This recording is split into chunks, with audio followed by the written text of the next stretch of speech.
Bienvenido. Gracias, Luis Miguel. ¿Cómo están todos? ¿Me escuchan bien? Solamente corroborando el micro. Sí, sí, perfecto. Sí, profesor, Excelente. sí, lo escuchamos. Gracias a todos. Nuevamente, bienvenidos a este módulo 3. Bueno, a estas alturas ya entendemos básicamente, después de 3 sesiones, qué cosa es el entendimiento, iba a decir, el emprendimiento deportivo, lógicamente, por qué importa, ¿no? Y sobre todo, cómo se identifican oportunidades en el deporte. Ya dejamos claro que toda brecha que podamos encontrar es una oportunidad que podemos satisfacer, ¿no? Entonces, hoy, el día de hoy, vamos a entrar a una pregunta que, honestamente, muchos emprendedores evitan, ¿no? Pero esto lo evitan porque, en fin, por quizás incomodidad, pero no lo hacen hasta que sucede, pues, algo, entramos en pánico escénico, ¿verdad? Y es ahí donde nos preguntamos, oye, ¿cómo va a funcionar este negocio, no? ¿Cómo va a funcionar esto que estamos emprendiendo o esta idea que estamos visionando, no? ¿Cómo va a funcionar? Hasta ahorita todo está bonito, pero ¿y ahora qué pasa? Entonces, lo importante no es cómo se llama el proyecto o el programa, ¿no? O la idea, o el producto, o el servicio. Tampoco es qué logo tiene. eh, Ni siquiera pasa por un tema de qué tan bonito suena el nombre, ¿no? Sino más bien cómo generamos valor, para quién generamos valor y sobre todo de qué manera convertimos o se convierte ese valor en ingresos sostenibles, ¿no? Entonces, seguimos un poco anclados al concepto clave del marketing, que es este proceso de creación de valor, de captura y de creación de valor, ¿no? Entonces, un poco eso es lo que vamos a ver el día de hoy. Como siempre, este módulo va a estar compuesto por 4 partes. Si por ahí se me corta el micro, me avisan. Recuerden que a veces suele pasar eso. Este módulo, al igual que el resto, lo estamos tratando de subdividir en ciertos bloques para construir el aprendizaje. Hoy vamos a ver modelo de negocio, pero vamos a arrancar definitivamente con la herramienta que vamos a ver durante toda esta sesión, que es el famoso Business Model Canvas, ¿no? Que textualmente del inglés se traduciría como el lienzo del modelo de negocio, ¿no? Y debemos entender este lienzo o canvas no como un formato que hay que llenar, ¿no? Sino como una forma de pensar y de aproximarse justamente a la teoría administrativa, ¿no? Después vamos a pasar al diseño, es decir, cómo construimos un modelo de negocio deportivo, qué decisiones son las que hay que tomar para definirlo, entre otras cosas más que vamos a ver ahí, ¿no? El tercer bloque va a ser sobre monetización, es decir, cómo generamos ingresos de manera tangible, ¿no? ¿Qué tendencias también vamos a tocar aquí? ¿Qué tendencias están cambiando un poco en la industria?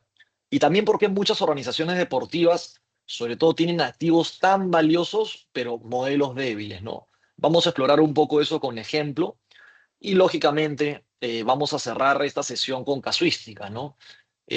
Vamos a ver un caso peruano, vamos a ver un caso latinoamericano y, desde luego, uno global. De esa manera tenemos el enfoque de micro a macro completo, ¿no?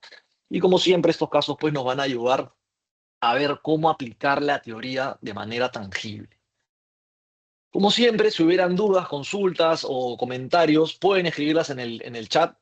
Vamos a estar ahí con un ojito bien puesto, tanto Luis Miguel, el equipo del IPD y yo también, haciendo algunas pausas para que eso tratemos de ser menos un monólogo y más una conversación dentro de lo que se pueda, porque hemos tenido sesiones de 360 personas aproximadamente, y contestar todas las preguntas es a veces un poco difícil, ¿no? El tema de hoy, modelo de negocio, de lleno a esto, ¿no? 2 palabras que se usan constantemente y que en la mayoría de casos se usan mal, y es lo que debo decir, porque se confunden siempre con el plan de negocios e inclusive se confunden con la presentación del negocio, ¿no? Es decir, la idea del proyecto como negocio. Entonces, hay que poner primero los conceptos por delante y vamos a ser muy precisos con qué significa cada cosa, ¿no? Lo clave aquí es tener claridad conceptual para finalmente poder tomar las mejores decisiones. Así que con eso arrancamos esta sesión. Empecemos por la base. por el principio, ¿no? Como siempre. Aquí les dejo arriba una de mis frases ancla que nos va a ayudar a enganchar la teoría. ¿Para qué? Para cuando revisen después el texto puedan recordar algunos conceptos que hablamos, ¿no? La primera interrogante va a ser siempre esta, ¿no? ¿Qué es un modelo de negocio? Y aquí Applegate y Carlson lo definen como el análisis de las decisiones estratégicas de una organización. Es decir, cómo se posiciona la empresa, qué recursos usa para lograr justamente los fines que se ha propuesto, definir también qué propuesta de valor va a ofrecer nuestra entidad deportiva. Y ya con eso tenemos más claro, sobre todo con la sesión del martes. Este, y lo que sí hay que tener muy en claro es que un modelo de negocio no es un documento, ojo, no es una presentación, como dije antes, es como lo define justamente esta frase ancla, ¿no? Es un análisis que nos permite tomar decisiones estratégicas dentro de nuestras empresas o para nuestros proyectos o emprendimientos, ¿no? Y algo clave que resaltar aquí es que un modelo de negocio va a ser siempre un sistema de hipótesis, ¿no? Quiere decir que no es algo que sabemos con certeza, sino más bien va a ser nuestra mejor apuesta, podríamos decirlo así, sobre cómo va a funcionar en la praxis nuestro negocio, ¿no? Y esta apuesta, lógicamente, tiene que probarse en el mercado, porque si no, se va a quedar en hipótesis, ¿no? Más bien esa hipótesis hay que comprobarla. Entonces, eso es un poco el principio y la idea de todo modelo de negocio, ¿no? Un sistema de hipótesis, de análisis de decisiones que finalmente hay que probar en el mercado. No es un documento, no es una presentación que se guarda en un cajón y ahí queda, ¿no? Entonces, y para esto justamente hay tres términos que en la práctica se confunden constantemente y son los que acabo de mencionar, ¿no? El modelo de negocio se entiende pues como análisis estratégico, como bien lo dice Applegate y Carlson, ¿no es cierto? En donde se crea valor, nos define cómo se entrega finalmente este valor, cómo se captura, lógicamente, parte del proceso del marketing, digamos, de la mercadotecnia, ¿no? Digamos que el modelo siempre es el pensamiento de fondo, ¿no? La lógica detrás de. Por otro lado, el plan de negocio es el documento que se desarrolla siguiendo una metodología, pero que se desprende de este análisis, ¿no? Del análisis que hemos hecho del modelo es que se desprende el plan tangibilizado, materializado en un documento, ¿no? Y aquí es donde vamos a encontrar justamente las proyecciones financieras, vamos a encontrar los cronogramas de trabajo, la estructura operativa de nuestra entidad deportiva o también de nuestro emprendimiento, ¿no? Esa es la hoja de ruta en donde eso sí se puede viralizar y compartir con los miembros clave de la organización, porque definen justamente del punto A al punto B, cómo vamos a llegar, con qué recursos, en cuánto tiempo, etcétera, etcétera, ¿no? Entonces, repito, el modelo es el foco, el pensamiento de fondo, el plan es la materialización de esas proyecciones, de esos cronogramas, de esa estructura, ¿no? Y finalmente, el famoso pitch, ¿no es cierto? O presentación, que no es más que es una herramienta que nos sirve para comunicar el modelo hacia terceros, ¿no? Bien pueden ser clientes internos de la organización, como también potenciales socios, inversionistas, aliados, etcétera, etcétera. Entonces, esos tres conceptos tenemos que dejarlos muy en claro. Cuando te pregunten cuál es tu modelo de negocio y tú estés buscando tu cuaderno y quieras sacarle tu libreta, no te están preguntando por eso. Están preguntando por el pensamiento detrás. ¿Qué es lo que vas a hacer y cómo, no? El plan ya va a ser más el desarrollo de esta hoja de ruta, en donde hay dos conceptos fundamentales, la estrategia y la táctica, ¿no? Y finalmente el pitch, la presentación, es lo que tú vas a comunicar a interesados que pueden ser aliados, socios, posibles inversionistas y demás, ¿no? Entonces, los tres son distintos, los tres tienen su momento sin duda, y lo clave aquí es no confundirlos, porque finalmente eso es, aunque no lo crean, ese es uno de los errores más comunes que solemos cometer los gestores deportivos y sobre todo los emprendedores, ¿ok? Hoy entonces vamos a ver el modelo de negocio, este pensamiento de fondo. Y para eso, como nos adelantó Luis Miguel, la herramienta que vamos a utilizar un poco para analizar, para diseñar justamente modelos de negocio, se llama esta que dije el Business Model Canvas, ¿no? O el lienzo de modelo de negocio, vendría a ser la traducción en español. Recordemos que un lienzo, pensemos en un artista, es una tela que finalmente se prepara para poder pintar sobre ella, ¿no? Entonces, no es un cuadro, no es la foto completa final, no es la obra de arte, no. Es el lienzo, es el bastidor donde está la tela que nos va a permitir pintar algo, ¿no? Entonces, a eso se refiere justamente con el Business Model Canvas, es el lienzo del modelo de negocio. Y esta técnica la desarrolló Alexander Osterwalder, ¿no? O Alex Osterwalder, como una alternativa al plan de negocio tradicional. ¿Qué pasaba antes? Antes se solía redactar entre 15 a 20 páginas para hablar justamente de un plan de negocio, ¿no? Y la verdad, uno, nadie terminaba de leer, y dos, cometían ese error, se remitían a un plan, pero un modelo de negocio no necesariamente era un plan, ¿no? Sino faltaba esa amplitud de mente, de ideas y de fondo para poder justamente mapear de cabo a rabo todo el proyecto que tienes en mente, ¿no? Entonces, Osterwalder crea este Canva justamente como una herramienta atractiva, de fácil visualización, para poder mapear de manera 360 todo lo que vamos a, todo lo que vamos a hacer, ¿no? Y para esto, lo que nos propone Osterwalder como idea es bastante simple, ¿no? Nos dice que el Canvas se muestra siempre en una sola página y la idea es que tú como gestor puedas ver todo tu modelo de negocio y justamente veas cómo se conectan estas partes, ¿no? ¿Claros hasta aquí? Perfecto. Entonces, justamente para esto es que Osterwalder nos divide el Canvas en 9 bloques, ¿no? Y cada uno de estos 9 bloques que vemos aquí en pantalla responde o va a responder también siempre a una pregunta propia del negocio, ¿no? Por ejemplo, fijémonos en los primeros 5 bloques, estos de acá arriba: segmentos de clientes, propuesta de valor, canales, relación con clientes y fuentes de ingreso, ¿no? Estos 5 primeros bloques son los bloques que suelen ubicarse en el lado derecho del lienzo, ¿no? Los que, digamos, tienen que ver con el mercado, con los clientes, con cómo el producto va a llegar a ellos, ¿no? ¿Qué cosa le vas a cobrar al cliente, etcétera, etcétera? Mientras que los bloques del lado izquierdo del lienzo van a ser finalmente los de abajo, ¿no? Los recursos clave, las actividades clave, asociaciones clave y sobre todo la estructura de costos, ¿no? Que son los que tienen que ver más que todo con la operación, o sea, dentro de la empresa, ¿no? Es decir, ¿qué necesitas tú para, por ejemplo, entregar valor en esta propuesta que estamos planteando al mercado, ¿no?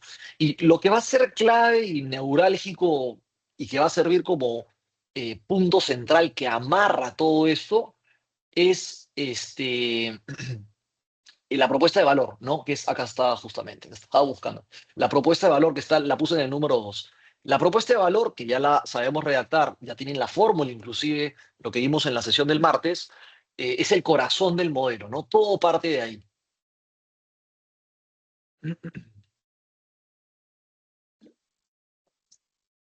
Entonces, lo importante es que este canvas, este lienzo, no tiene una forma de llenado, no es que se llena de izquierda a derecha o de derecha a izquierda, de abajo a arriba, de arriba a abajo. No es un formulario, esa es la primera cosa que debemos de entender. Eso no es un formulario, ¿no? Más bien, pero sí se trabaja en un cierto orden, ¿no? Primero vas a definir para quién es el negocio, ¿no es cierto? Propuesta de valor. ¿Qué problema resuelve? Propuesta de valor. Y sobre todo, de ahí vamos a comenzar a construir el resto, ¿no? Entonces, vamos a verlo pues a detalle en la otra lámina. Bueno, este es el lienzo completo. Lo que vemos aquí en pantalla es el lienzo propuesto por Osterwalder con, finalmente, aquí yo les he agregado unas preguntas que pueden usar como guía en cada bloque, ¿no? Es decir, uno de estos 9 bloques: 3, 6, 7, 8, 9, ¿no? Como dije, la parte de la derecha suele ser externa, mercado, clientes y demás. La parte izquierda suele ser interna, procesos, operaciones y demás. Y abajo, todo lo que es cash flow, flujo de efectivo, ingresos y costos, ¿no?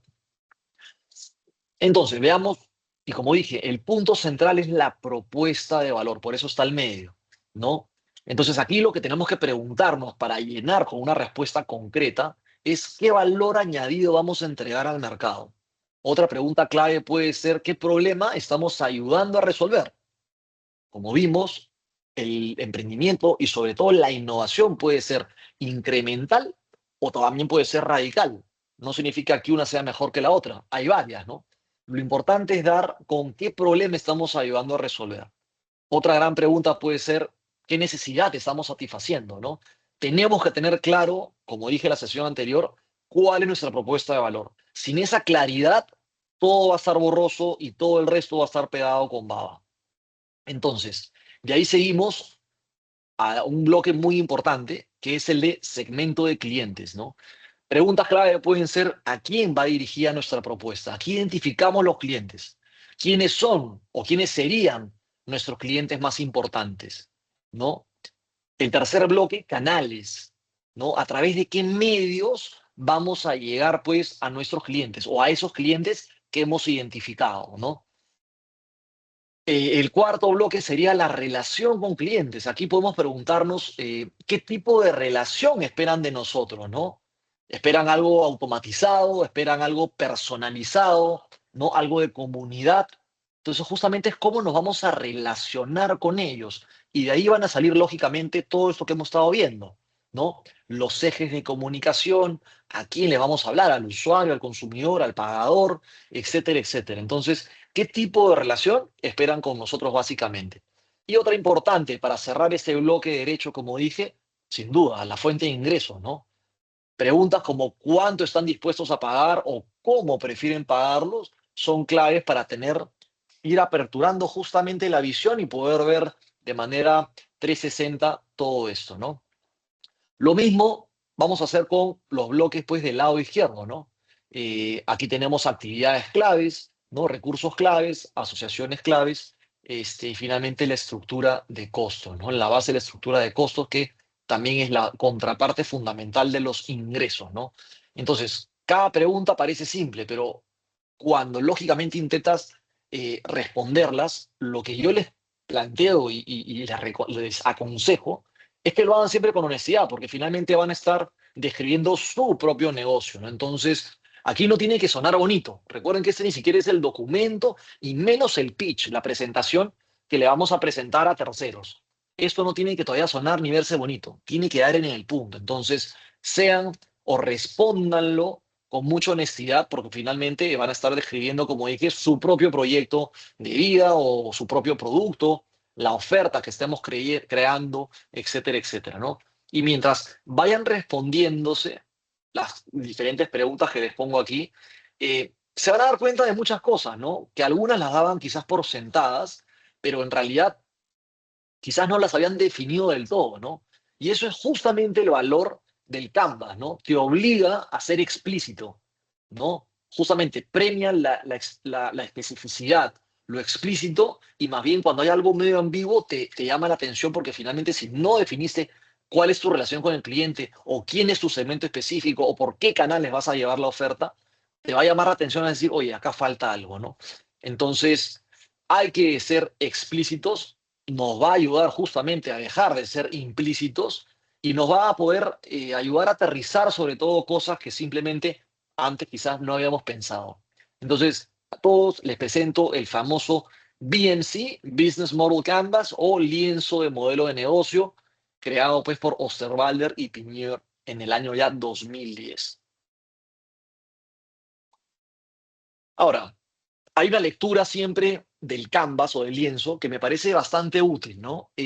Ojo que hay libros desarrollados sobre eso, ¿no? El mismo Osterwalder, que tiene una empresa Strategizer, ha creado un libro, lo tengo en mi casa, que es así de ancho, muy didáctico, muy lúdico. Entonces, al que le guste este modelo y realmente desea sumergirse, van a poder encontrar la copia por internet o muchas cosas, videos inclusive por internet, ¿no? Que después se los podemos dejar también en el enlace del campus virtual para que los vean. Son muy didácticos y muy útiles, ¿no?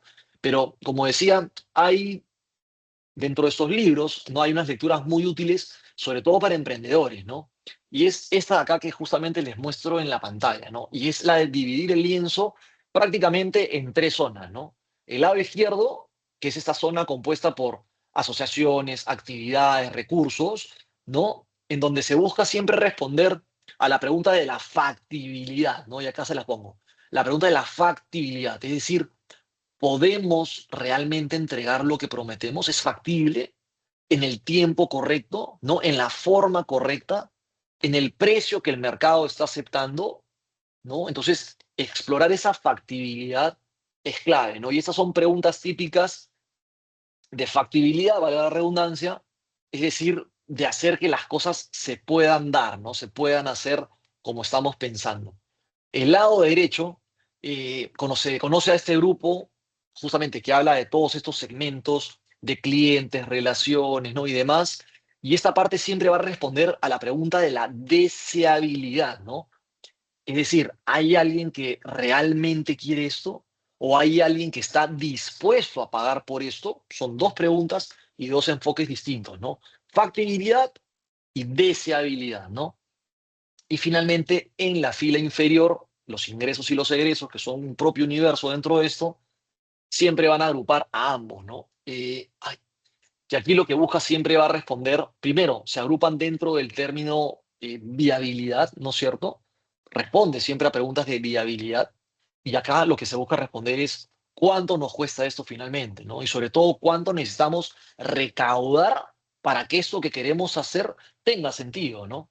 Porque de nada sirve yo recaude 100 y me cuesta 200, voy a estar en pérdida, que puede ser válido por un tiempo, pero ¿por cuánto tiempo? Eso también forma parte del modelo de negocio, ¿no? Entonces, esta lectura es clave, ¿no? De la factibilidad, de la deseabilidad y sobre todo de la viabilidad. Y esas tres van conversando entre sí. Entonces, un buen modelo de negocio solo va a poder funcionar cuando estas tres partes encuentren un equilibrio, lógicamente, ¿no? Porque de nada sirve ser factible, pero no ser viable, ¿no? O de nada sirve ser viable y factible, pero no ser deseado por el consumidor, ¿no? Entonces, tienen que encontrar un equilibrio, ¿no? Para que tú puedas tener un producto, una oferta que la gente quiera, ¿no? Un alto deseo de deseabilidad para poder entregarlo, lógicamente, de una manera rentable, exista la viabilidad. De lo contrario, el modelo no va a cerrar, ¿no? Igual manera, lo de tener justamente operaciones eficientes, aquí hablamos de la factibilidad, también, ¿no? Es parte del balance de justamente esta propuesta de valor. Entonces, Yo tengo eh, mi casa sí, si cerrado, cerramos los micros, por favor, cerramos los micros, pero cuando si se no, si acuerda no que se vuelvo, acopla, si no se acopla la bulla. Gracias. Entonces, la clave, como dije, está en buscar siempre el equilibrio, ¿no? Y bueno, esto es lo que finalmente, como dije hace un rato, Applegate y Carson, en nuestra frase inicial, la frase con la que abrí el módulo, ¿no? Nos hace mención, nos llaman justamente a esta coherencia interna del modelo, ¿no? Y eso es un poco lo que vamos a estar evaluando, pues, en los casos que vamos a ver más adelante. está bien, bueno, A ver, un segundito, por A favor. ver, por favor, ¿podrían apagar su Sí. micrófono? nuestro Por favor. huevo, Lo que pasa es que si yo visualizo solamente pocas personas Sí, en el sí. chat de micros y no puedo manualmente hacerlo, pero si ahí después me ayudan, increíble. Sí, ahí estoy viendo a las personas. Buenísimo, excelente. Entonces, perfecto. Entonces, bueno, claro, buscar un equilibrio, tres grandes campos y esto finalmente es una herramienta coherente que nos da esta visión 360, ¿no? Ahora, aquí sí tengo que comentarles algo, siempre como aporte educativo, ¿no? Y es que, como toda herramienta de gestión, este BMC, ¿no? De Osterwalder y Pillot, no va a estar exento, ni estuvo, porque se creó en el 2010, exento del debate académico, ¿no? Siempre sus principales fortalezas fueron estas, ¿no? Que era una ayuda que nos simplificaba la comprensión finalmente de un modelo mucho más abstracto en algo muy visual, ¿no es cierto?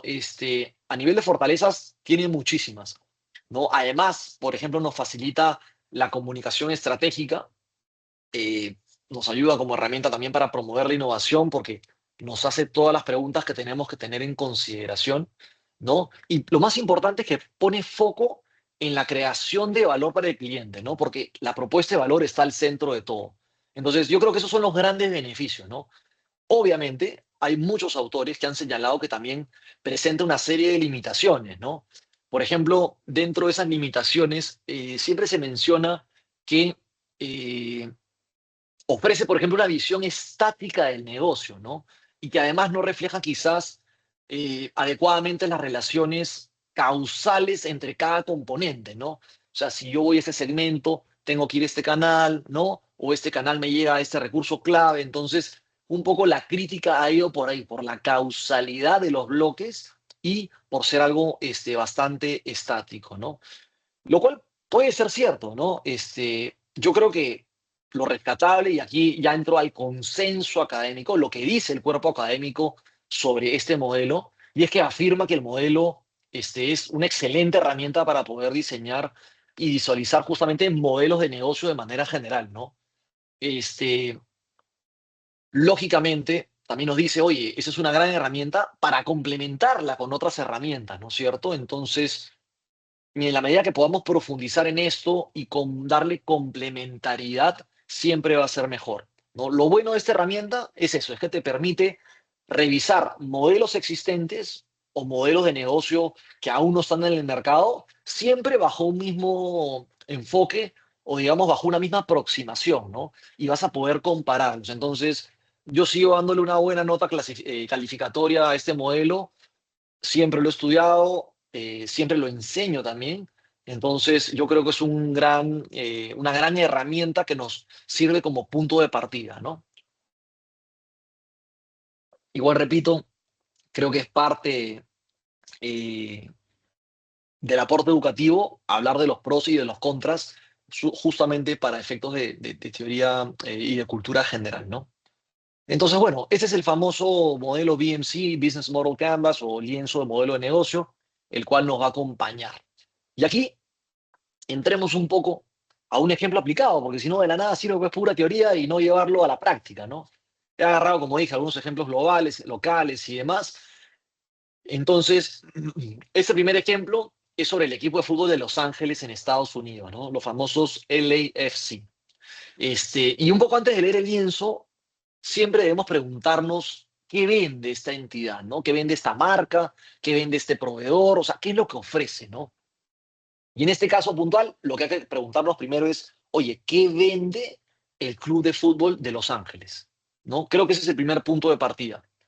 Yo asumo que la respuesta más inmediata, la que muchos de ustedes se me viene a la mente, es, profe, facilito, vende fútbol, pues, ¿no?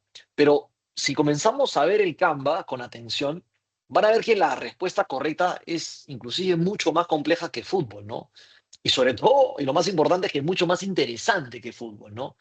Porque, por ejemplo, a sus aficionados, ¿no? En cuanto a la propuesta de valor a sus aficionados, lo que les vende es una experiencia, ¿no? Una experiencia de identidad cultural, de sentido de pertenencia, ¿no? De pertenecer a algo, de entrenamiento con grandes figuras, de entretenimiento en vivo, ¿no? De un gran estadio que hoy en día es el BMO Stadium, con capacidad para 22.000 personas, ¿no? Etcétera, etcétera. Entonces, ¿qué es lo que vende justamente o qué es lo que ofrece? No es fútbol. Es un poco todo esto, ¿no? Su propuesta de valor, la que ya sabemos nosotros aterrizar, que describe qué es lo que vendes, por qué te comparas con la competencia, justamente hablas de lo marginal, lo incremental y otras cosas más, ¿no? Si nos vamos, por ejemplo, a las marcas patrocinadoras, ¿qué le vende? Bueno, les vende audiencia, ¿no? Les da un acceso a un mercado joven, a un mercado urbano, a un mercado diverso, que finalmente es el perfil que las marcas quieren alcanzar, ¿no? Si nos vamos quizás al bloque 3, como vimos, los canales, ¿qué es lo que vende Los Ángeles? Vende contenido, pues. O sea, el equipo es parte de un acuerdo de la MLS con Apple TV, ¿no? Que centraliza finalmente toda la distribución de la Liga de Estados Unidos en la plataforma de Apple TV, ¿no? Entonces, ¿qué es lo que le vende? Le vende contenido, ¿no? Esos son los canales. Ahora, eh, como asociaciones clave, por ejemplo, si nos vamos al otro lado, a la ciudad de Los Ángeles le vende actividad económica, ¿no es cierto? Le vende presencia internacional con estrellas internacionales, le vende también orgullo urbano, ¿no? Tener un equipo, y no solamente uno, Los Ángeles tienen dos, pero le vende también una especie de orgullo urbano, ¿no? A los sponsors que vienen a ser también nuestros recursos clave, les vende atención, les vende engagement, ¿no es cierto? Les vende activaciones, les vende experiencias, presencia también a los sponsors en un estadio atractivo, bonito, presencia digital conectada con Apple TV, ¿no es cierto? Entonces, un poco por eso el lienzo tiene tantas entradas en fuentes de ingreso, ¿no? Entradas de ticketing, de abonos, de hospitalidad, de patrocinadores, de merchandising, de concesiones, ¿no? De derechos audiovisuales, como también de eventos no deportivos, como pueden ser conciertos de música, convenciones, museos, etcétera, etcétera, etcétera, ¿no? Entonces, vemos que finalmente toda esta variedad converge o decanta en ingresos múltiples, ¿no? Y un poco con ese ejemplo, pues la respuesta de vende fútbol quedó zanjada, ¿cierto? No solamente vende fútbol, ¿no? Entonces este modelo nos da una aproximación un poco multilateral, ¿no? Nos da una plataforma en donde el club básicamente no sirve a un solo cliente, ¿no? Si vemos segmento de cliente, no sirve a uno, no solamente sirve a los aficionados, sirve a varios y de manera simultánea, ¿no? Y el valor que crea para cada uno de estos va finalmente a aumentar el valor que puede ofrecer también a los otros, ¿no? Hay una sinergia la que se hace ahí, ¿no? Más fanáticos en un estadio vuelve más atractiva la marca, ¿no? Una marca más atractiva va a llamar a más sponsors, ¿no? Un sponsor fidelizado, más sponsors pueden financiar mejor a un equipo. Y lógicamente un equipo pues bien financiado atrae a más fanáticos, ¿no? Y sigue el círculo virtuoso de generación de recursos, dinero y demás, ¿no? Entonces, un poco cuando esta lógica funciona así, finalmente es la que hace grande a los clubes, ¿no? Finalmente, clubes grandes suelen tener modelos excepcionalmente robustos de negocio, ¿no? ¿O acaso el Real Madrid está quebrado? ¿O acaso el Barcelona está quebrado? ¿No? Ningún equipo grande tiene un modelo de negocio débil porque finalmente sigue esta lógica de círculo virtuoso, ¿no? Que todo se va retroalimentando y es un efecto de bola de nieve y un poco como lo hemos explicado en este caso de Los Ángeles. ¿Claros hasta aquí? Ahora traigamos un poco, ay, me había olvidado esta lámina, justo la sumé a efectos de temas visuales, Ciudad de Los Ángeles aquí al fondo, ¿no? Ahí está el estadio nuevo, moderno, techado en 4 tribunas, 22.000 sitios, estadio chico que puede ampliarse. Después vamos a hablar más de esto, no se preocupen que los casos son un poco transversales. Estacionamiento, ¿no es cierto? Miren, una tribuna lindísima. Ya quisiera un Sporting Cristal, una Alianza, tener un estadio de esta naturaleza, ¿no? Inclusive los estadios, el Monumental de la U, que puede ser grande en magnitud, pero finalmente eso se siente bastante atractivo y cálido, ¿no? Y eso que está, miren, a pocos metros del estadio de Los Ángeles, donde se hicieron Los Ángeles 84, los Juegos Olímpicos, ¿no? Pero, repito, el mercado, el modelo daba para que tengan su propio recinto y no tengan que estar compartiendo otros recintos. Traigamos ahora ese mismo ejemplo a un caso peruano, ¿no? Y justo me parece especialmente valioso, habiendo hablado y habiendo construido ejemplos en los otros módulos sobre el tema del running y demás, hablar quizás de Perú Runner, ¿no? Porque es una organización que muchos de ustedes probablemente conocen, ¿no? Y lleva, como bien dice su logo, desde 1984 organizando carreras en el país, ¿no? Pero quiero que lean el Canvas con la misma pregunta que abordamos el caso de Los Ángeles, ¿no? La pregunta es clave y es la misma, es, oye, ¿qué vende realmente Perú Runners, ¿no? Sé que muchos de ustedes me van a decir, ya, venden carreras, ¿no? Venden carreras de running, venden maratones. Bueno, eso puede ser lo que deduzcamos, pues, en pocos segundos, ¿no? Pero eso también sería quedarnos en la superficie, como vimos, ¿no? Entonces, vayamos un poco al Canva o al lienzo, ¿no? Primero, después de hacer el lienzo, como ejemplo de Perú Runners, primero es una empresa, no es una empresa de carreras, mejor dicho, ¿no? Perú Runners, yo la estoy viendo y es una plataforma que conecta hasta 4 tipos distintos de actores o de segmentos, ¿no? Corredores que buscan experiencias seguras, ¿no? Y sobre todo aspiracionales, conectan marcas que quieran llegar a ese segmento activo, ¿no es cierto? Y que además tiene poder adquisitivo para comprar zapatillas, indumentaria, matricularse en las carreras, aditivos, geles, ¿no? Gadgets, wearables, relojes, bandas, cintas. Entonces es poder llegar a ese segmento activo y con poder adquisitivo.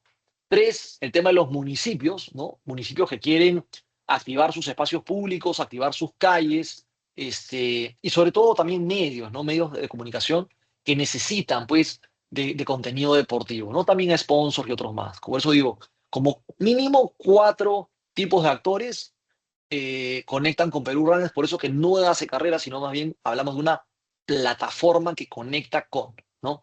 Este, y eso, sin duda, cambia completamente el modelo, ¿no? Porque las fuentes de ingreso no son solamente inscripciones a las carreras, ¿no? Son sponsors, lógicamente las inscripciones, tienes las expos, ¿no es cierto? Tienes el merchandising oficial de Perú Runners y de cada carrera, tienes temas de hospitalidad, hospitality, ¿no es cierto? Próximamente con nosotros, Recreum va a tener televisión, a partir de la próxima carrera, que es el domingo 5 de julio, la New Balance 15K de San Isidro, que va a ser televisada por Movistar Deportes, ¿no? En fin, entonces un poco la propuesta de valor no es una carrera bien organizada, ¿no? La propuesta de valor de Perú Runners en este caso es crear una experiencia de running que sea además segura, además certificada, en este caso por la Internacional de Atletismo, por la Nacional de Atletismo, etcétera, etcétera, y sobre todo que sean aspiracionales, ¿no? Entonces, ven que va mucho más allá de simplemente hacer carreras, ¿no? Y un poco aquí la diferencia entre verse como organizador de eventos y verse como plataforma es enorme, ¿no? Porque finalmente un organizador de eventos va a depender de que haya un evento, ¿no? Pero ¿qué pasa cuando vino la pandemia y demás? Todos se cayeron. Bueno, una plataforma lo que hace es eso, es construye un ecosistema que finalmente genera valor de múltiples formas y en muchos momentos, ¿no? Entonces, a eso es lo que debemos de tender de hacer, ¿no? Y aquí, bueno, Perú Runners lleva, cuando son 4 décadas, siendo lógicamente una plataforma sin necesariamente llamarse así, ojo. Ellos no se reconocen como una plataforma ni se autodenominan una plataforma. Así los estoy llamando yo, ¿no? Y eso mismo en sí es una lección de modelo de negocio, ¿no? ¿Claros hasta aquí? Ahí está, el Publicherry, como les digo, esta es la próxima carrera que se viene en San Isidro, más de 3.000, 4.000 personas, van a cruzar hasta San Borja, Pentagonito, son 15 kilómetros muy entretenidos que van a ser televisados además. Ese fue mi momento de Publicherry. Así que bueno, seguimos. Este es un Buenas caso tardes. aplicado a nivel nacional, a nivel peruano, que nos puede ayudar muchísimo. Sí, ¿quién tiene una pregunta? Sí, profesor, yo, el alumno John Bocanegra. Profesor, entonces digamos que la marca Runners en sí lo que no te vende, o sea, en realidad no te vende carreras, como es el decir, sino que se asocian las marcas, todos los medios para organizar ese tipo de eventos, ¿no? Sí, o sea, decir, a ver, en el fondo sí hacen carreras, pero decir que Claro, simplemente venden carreras es quedarnos en la superficie, ¿no? Como vimos, exacto. esto penetra y vamos mucho más adentro, porque no, si solamente hiciera carreras, dependería de las inscripciones de sus carreras, pero no. Viven, acá están las fuentes de ingreso, de inscripciones, de sponsor, de merchandising, de las expo, de temas de Sí, hospitalidad, hoy, ahora de pronto de temas de televisión, y etcétera, etcétera, etcétera, ¿no? claro, ¿no? Muchas gracias, profesora. De nada, seguimos entonces. Perdón. Bueno, aquí pasamos al segundo bloque, ¿no? Del módulo. Y aquí vamos a hablar un poco del diseño de modelos de negocio deportivo, ¿no? Vimos la teoría, vimos cómo funciona el modelo BMC, BMC, ¿no es cierto? Ahora los hemos aplicado también a casos deportivos, pero vamos a meternos de lleno al diseño de los modelos, ¿no? Ya sabemos qué es un modelo, ya sabemos cómo se visualiza, y obviamente la pregunta que se cae madura es, ¿qué hace que un modelo sea bueno, ¿no? Y esa es la pregunta que justamente les pongo aquí. ¿Qué hace que un modelo sea bueno? ¿Qué lo hace sólido, ¿no? ¿Qué lo hace difícil de copiar? Y sobre todo, ¿qué lo hace sostenible en el tiempo? Entonces aquí, Lepanen y otros autores, en un artículo publicado por el MIT de Estados Unidos el año pasado, en 2025, identificaron 4 componentes o 4 impulsores de valor, como ellos le llaman, ¿no? Los 4 impulsores de valor que explicaban un poco esas preguntas que nos acabamos de hacer, ¿no? ¿Qué hace que sea bueno? ¿Qué hace que sea sólido? ¿Que sea sostenible? Es decir, ¿Qué impulsores generan ventajas competitivas duraderas y qué no, no? Y un poco el primer impulsor que ellos hablan es la novedad, es decir, son capaces de crear valor de formas que antes no existían. Entonces, la novedad es un impulsor que genera ventaja competitiva, ¿no? No necesariamente la tecnología, ojo, puede ser una combinación de nuevos servicios o de un formato nuevo, ¿no? O de un segmento que quizás nadie atendía antes.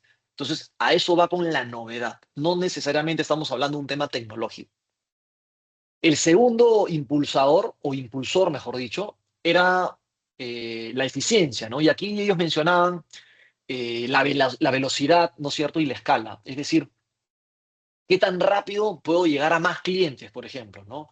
O qué tan bien optimizo mis recursos para que el costo por transacción baje en la medida que yo crezco.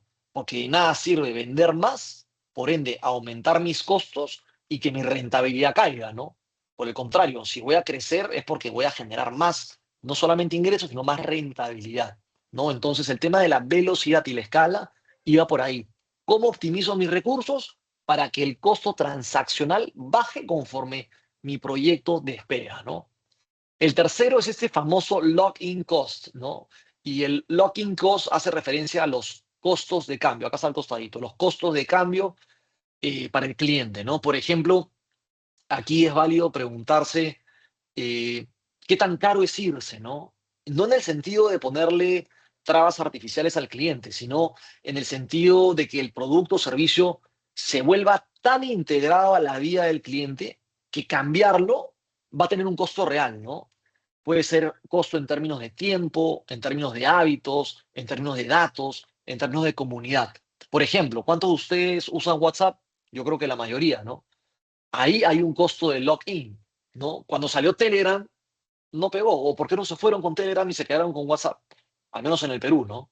Justamente porque hay un costo de lock-in, hay un costo de cambiar hábitos, tiempos, datos, ya conoces. Entonces, ese es un impulsor también de un buen modelo de negocio, ¿no? Otra pregunta también puede ser la famosa Yape. No estamos saliendo del tema deportivo, pero para ejemplificar, ¿no? ¿Quiénes de aquí usan Yape? Quizás la mayoría, ¿verdad? Hoy en día hasta los heladeros usan Yape, ¿no? Si sale un competidor, más allá de Plin, que ya existe o salieron en paralelo, pero ¿qué pasa si sale un tercero, ¿no? O viene uno de afuera, Venmo, no sé, o vienen otros, ¿qué tan viable es que ustedes dejen Yape?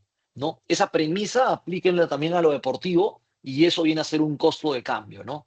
El cuarto impulsor es la complementariedad, ¿no? Y aquí hablan ellos de alianzas y de servicios que van a amplificar tu valor, ¿no? Quiere decir, cuando tu modelo funciona mejor porque existe otro producto o otro servicio que está al lado, eso es justamente complementariedad, ¿no? Se complementan. Por ejemplo, los grandes ecosistemas deportivos, llámese las ligas, las federaciones, las marcas, ¿no es cierto? Inclusive los medios de comunicación, funcionan en buena parte porque se complementan con otros servicios y se complementan unos a otros, ¿no? Entonces, el impulsor de complementariedad es clave también como impulsor de valor de un modelo de negocio, ¿no? Entonces, aquí un poco la clave de esto es que un buen modelo no activa uno de estos impulsores, ¿no? Más bien los combina de una forma que hacen que se refuercen entre sí. Porque finalmente cuando estos cuatro de aquí trabajan juntos, la verdad es que el modelo se vuelve muy difícil de replicar, ¿no? Y es más, es ahí donde decimos, oye, este es un modelo exitoso, ¿no? Entonces, la idea no es elegir uno, sino más bien es dinamizarlos y que se combinen para poder justamente reforzar todo nuestro modelo. ¿Ok? Claros, hasta aquí. Cerramos el micro, por favor, que tenga el micro abierto. Deportes individuales. Un caso peruano. Siento yo que se apoyan más que los deportes. Hay un micro abierto, por favor, me ayudan cerrando el micro. Sí, voy a ir buscando, pero por favor estar atentos con su micrófono, ¿sí? Sí, gracias. Gracias. Excelente. Bueno, un caso peruano, repito, datos verificables, ¿no? Porque la vez pasada me cayó palo cuando conté mi caso, el de Adidas Runners Lima, ¿no es cierto? Y un comentario muy válido me dijo, no, oye, pero eso lo había inventado Nike el año anterior. Pero justamente, pues lo dejaron tirado, no lo pudieron sostener en el tiempo. Pero aquí lo clave es apalancarnos en fuentes secundarias documentadas para que no quede una opinión y más bien tengamos un respaldo, ¿no? Entonces, lo mismo, aquí un caso peruano con datos verificables, cuando ustedes descarten la PPT, van a poder hacer clic en cada uno de estos files amarillos y se va a descargar la noticia, todas son noticias de gestión, ¿no? Con una lección que da un poco más allá del sector fitness, ¿no? Acá tenemos el famoso caso de Bodytech y SmartFit, ¿no? Dos cadenas de gimnasios que, digamos, operaron en algún momento del tiempo de manera simultánea en el Perú, ¿no? Dos modelos de negocio completamente distintos, ojo, ¿ah? Pero finalmente actuaban en el mismo mercado que es el mercado peruano, ¿no? Entonces, repito, toda la información está acá en estos tres artículos publicados entre el 2024 y 2025, ¿no? Nada es especulación, sino lo que voy a decir se basa con fuentes secundarias de información, ¿no? Miremos los dos logos, en principio, ¿no? Bodytech nos presenta un diseño limpio, premium, aspiracional, ¿no? Sencillo. SmartFit, por otro lado, podríamos decir que denota cierta accesibilidad, es directo, es versátil, ¿no es cierto? Aplicable en múltiples formas, fuentes y demás.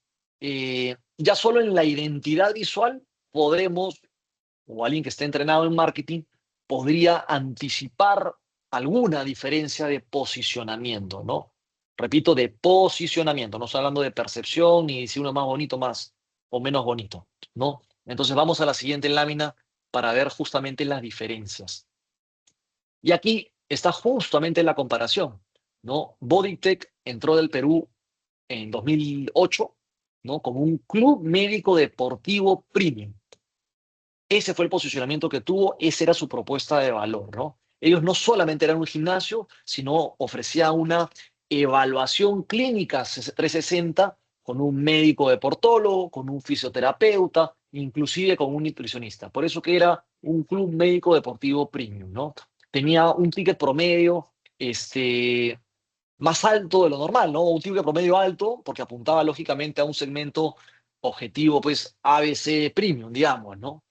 SmartFit, por su lado, llega a Lima o al Perú en el 2016, es decir, 8 años más tarde que Bodytech, y con una lógica completamente distinta, ¿no? Ellos entraron con una lógica, un modelo low cost, de bajo costo y alto volumen, ¿no? Es decir, ellos permitían un acceso accesible al gimnasio, ¿no? Entre 100 y 120 soles al mes, lo que el otro costaba bastante más, ¿no? Presentando sobre todo más tecnología para justamente requerir menos personal, ¿no?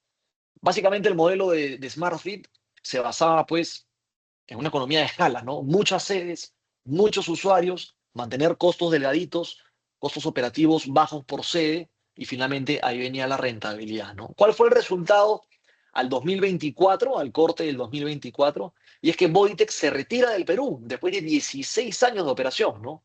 Sin embargo, SmartFit hoy en día tiene más de 90 sedes, ¿no? Y 250.000 usuarios activos. Entonces, ¿qué pasó aquí? ¿No? ¿Cómo es esto que uno quiebra y el otro crece? ¿No? Una gran pregunta. Y bueno, y esto sí es importante, ¿no? El modelo Bodytech no era malo, ojo, no era malo. Era un modelo legítimo, ¿no? Con una propuesta de valor real para un segmento, digamos, específico, un segmento deportivo premium, ¿no? Entonces, repito, el modelo de Bodytech no era malo, pero aquí el problema fue otro, y es que el mercado peruano cambió, se movió hacia una dirección low cost de manera muy rápida, en donde dejó al modelo de Bodytech retrasado y no pudo adaptarse básicamente a este cambio en el entorno, ¿no? Entonces, eso fue lo que pasó. No fue un tema de modelo, fue un tema de evolución del mercado peruano, ¿no?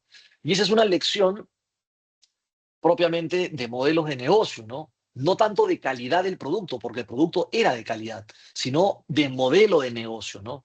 Bodytech tenía un buen producto, tenía buenas sedes, tenía buena atención, tenía un buen plan, pero su modelo no estaba diseñado para sobrevivir en un mercado que, digamos, se democratizó rápidamente, ¿no? Migró a lo volumen, migró a la menos intervención humana, más tecnología, un tema de, ¿no? Que tú entrabas, entrenabas en ciclos más cortos, entonces cambió y Bodytech no pudo finalmente, pues, adaptarse a ese ritmo, ¿no? Vamos a seguir después con el ejemplo de Bodytech también, no se preocupe. Otro tema súper importante, ¿no? Estrategias de monetización y generación de ingresos, que este es nuestro tercer bloque de esta sesión, de este módulo, ¿no? Y a ver, algo que parece bastante obvio, pero que vale siempre la pena decirlo explícitamente, es en la manera como tú entregues el valor, ¿no? O sea, cómo se entrega valor puede ser tan estratégico con qué entregas, ¿no? Esa es la frase que les pongo acá. Cómo tú entregas el valor puede ser tan estratégico con qué entregas, ¿no? Entonces, dos organizaciones pueden tener propuestas de valor similares, ¿no? Y generar, por ejemplo, ingresos de forma completamente distintas. El mismo modelo puede generar, uno puede ser muy rentable y el otro no, ¿no? Y justamente esa diferencia define quién vive y quién no sobrevive en el mercado, pues, ¿no? Entonces, un poco las grandes cuatro tendencias de monetización eh, que están transformando hoy en día la industria deportiva mundial son estas que le pongo aquí abajo, ¿no? La primera son las plataformas multilaterales, ¿no? Quiere decir modelos que finalmente, modelos de negocio, ¿no? Que conectan dos o más tipos de usuarios, ¿no? Ya lo vimos con Los Ángeles, tiene una serie de usuarios, es una multiplataforma. Ya lo vimos con Perú Runners, ¿no es cierto? Y aquí por eso la liga, el club, el evento que tú estés gestionando o que quieras crear, este, debe servir a una serie de usuarios o de consumidores, ¿no? De manera simultánea, fanáticos, marcas, medios, ¿no? En la ciudad en la que se opera. Entonces, repito, una tendencia en términos de monetización es tener este enfoque de plataformas, crear plataformas multilaterales, ¿no? Que conecten dos o más tipos de usuarios. De esa manera se van a justamente multiplicar y expandir las fuentes de ingreso. Un segundo, eh, una segunda, mejor dicho, tendencia, habla sobre los modelos de suscripción, ¿no? Y esta también es global, ¿no? Se está buscando siempre generar ingresos de manera recurrentes, ¿no? Y sobre todo que sean ingresos predecibles. A esto va con modelos de suscripción, ¿no? El famoso abono, ¿no? En Estados Unidos, en Inglaterra, en Europa funciona muy bien. Esa es la versión clásica y reina del deporte, ¿no?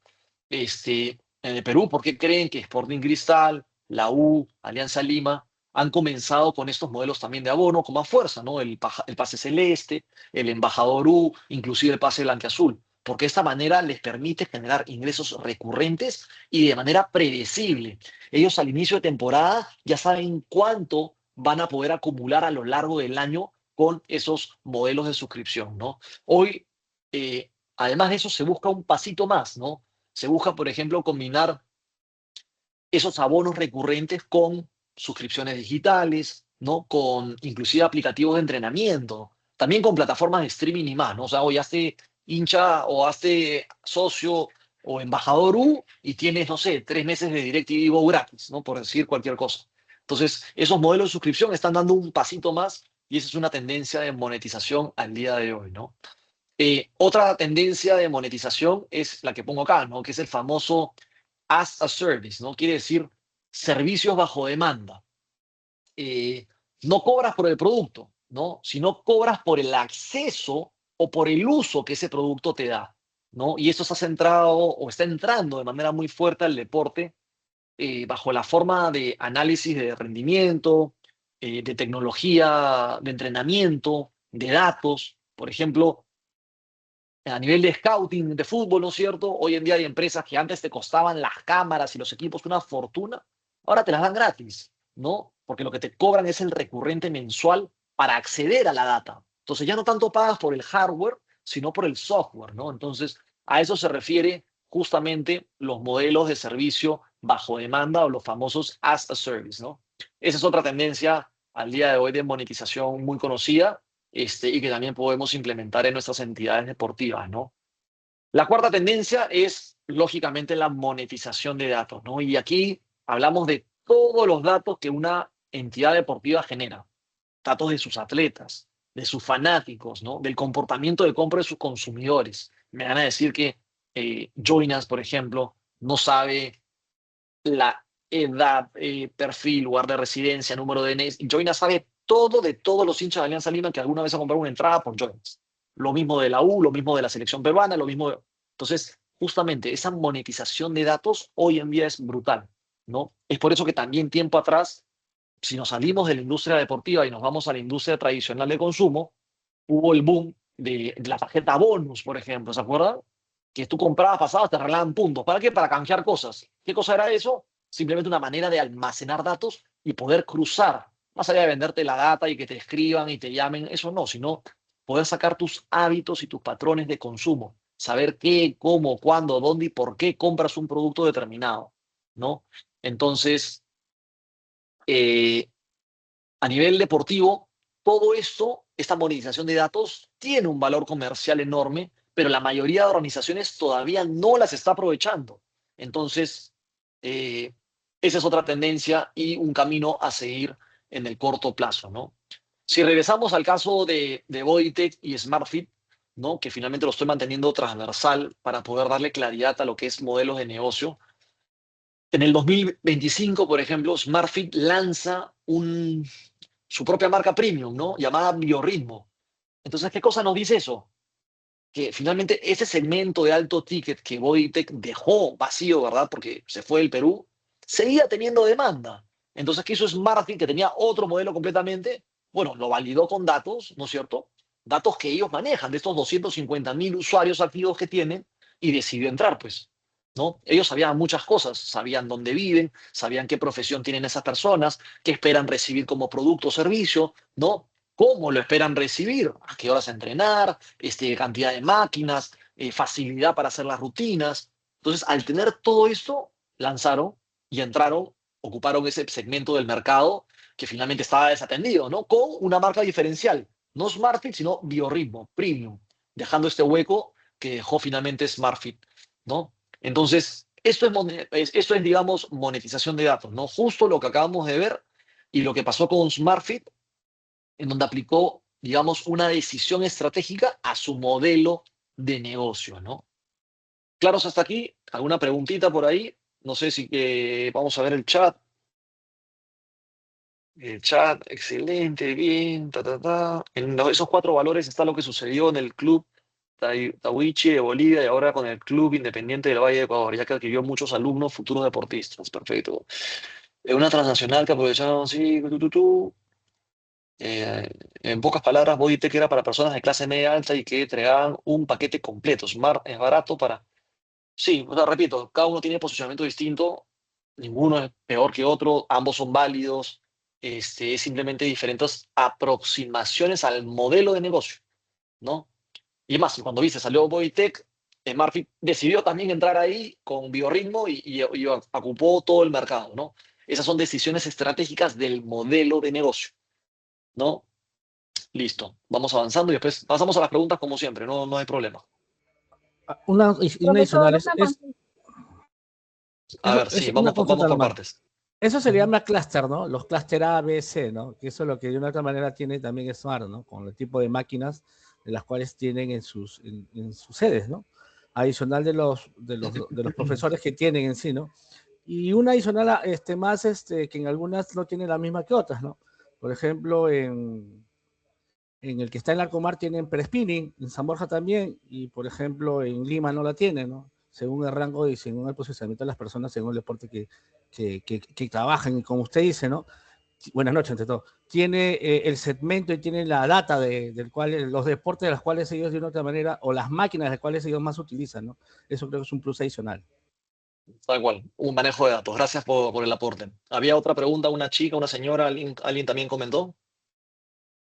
Profesor, ¿qué tal? Muy buenas noches. Una consultita. Para llegar a todo esto, lo que usted estaba explicando de todas esas estrategias, en el caso de nosotros que recién estamos empezando, va a partir de los cuadros que nos mencionó inicialmente, ¿verdad? O sea, ese vaciado tal cual literal que debemos hacer de sinceridad va a partir para que nosotros podamos ir de pronto como que creciendo a nivel del emprendimiento.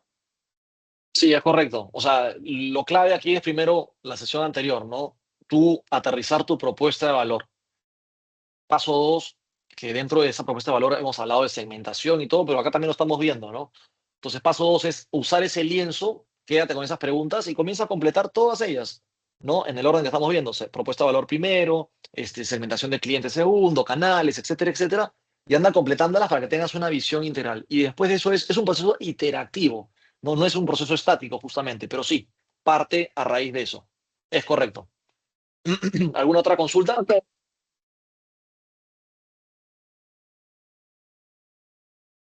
No, no hay más consultas ya. Después igual podemos seguir conversando, no hay problema. Yo paso a la siguiente lámina. Seguimos en monetización, ¿no? Pero ahora acá con un caso local, pues, ¿no? Ya hemos hablado efectivamente de franquicias internacionales que vinieron al Perú. Ahora vamos a tropicalizarnos aún más y este caso me parece uno de los más instructivos, al menos de los últimos años en la industria peruana. Nuevamente, no lo digo yo, ahí están las fuentes secundarias de información. En el 2023, la Federación Peruana de Fútbol cede todos los derechos de transmisión de la Liga 1 a la empresa 1190 Sports, ¿no? Esta empresa, digamos, arma su modelo de negocio sobre 3 fuentes de ingreso: televisión de pago, streaming por suscripción a través de la Liga 1 Play y publicidad. 3 fuentes de ingreso muy claras, ¿no? ¿Qué pasó? El primer año de operaciones los números no fueron tan bien, lógicamente, ¿no? Ellos recaudan 11 millones de dólares, de los cuales 7 venían de publicidad, 4 de suscripciones, pero por otro lado incurrieron en 55 millones de dólares de gastos, ¿no? Es decir, una pérdida neta de 44 millones de dólares, ¿no? Lo que ingresó menos lo que costó, la pérdida neta de menos 44 millones de dólares, ¿no? Y aquí la pregunta es, ya, mejor dicho, más que pregunta, esto es lo que hace el caso interesante, ¿no? La empresa cumplió su compromiso contractual y le pagó esos 44 millones de dólares que no existían a los clubes que formaban parte del acuerdo, ¿no? Entonces, ¿cómo se entiende esto? Es un poco la lógica, ¿no? ¿Por qué alguien sigue operando en pérdida y sobre todo en pérdida de esa magnitud?